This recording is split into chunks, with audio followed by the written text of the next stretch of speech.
ദേശീയപാത വികസനത്തിന്റെ ഭാഗമായി അടിപ്പാത വേണമെന്നാവശ്യപ്പെട്ട് കാസർഗോഡ് പ്രതിഷേധം ശക്തമാകുന്നു. നുള്ളിപ്പാടിയിൽ അടിപ്പാത നിർമ്മിക്കണമെന്നാവശ്യപ്പെട്ടാണ് ജനങ്ങളുടെ പ്രതിഷേധം. നാട്ടുകാരുടെ നേതൃത്വത്തിൽ രൂപീകരിച്ച ആക്ഷൻ കമ്മിറ്റിയുടെ പ്രതിഷേധ സമരം 20 ദിവസം പിന്നിടുകയാണ്. കാസർഗോഡ് നഗരത്തിലെ പ്രധാന ജംഗ്ഷനാണ് നുള്ളിപ്പാടി.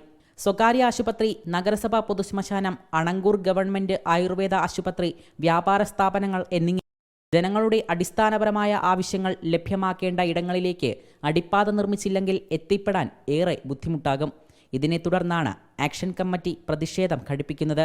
അടിപ്പാത അനുവദിച്ചില്ലെങ്കിൽ ജനജീവിതം ദുസ്സഹമാകുമെന്നാണ് ആക്ഷൻ കമ്മിറ്റിയുടെ പ്രതികരണം.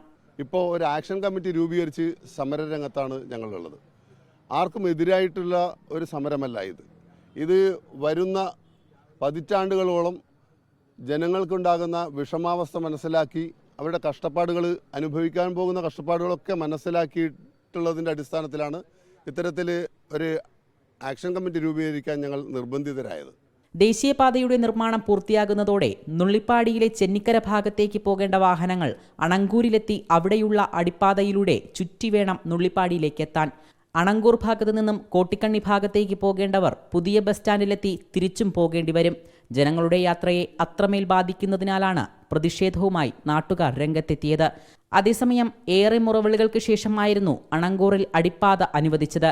എന്നാൽ അനുവദിച്ച അടിപ്പാതയുടെ ഉയരം 2.5 മീറ്ററിൽ നിന്നും 3 മീറ്ററായി ഉയർത്തണമെന്ന് ആക്ഷൻ കമ്മിറ്റി ആവശ്യപ്പെടുകയാണ്. റിപ്പോർട്ടർ, കാസർഗോഡ്.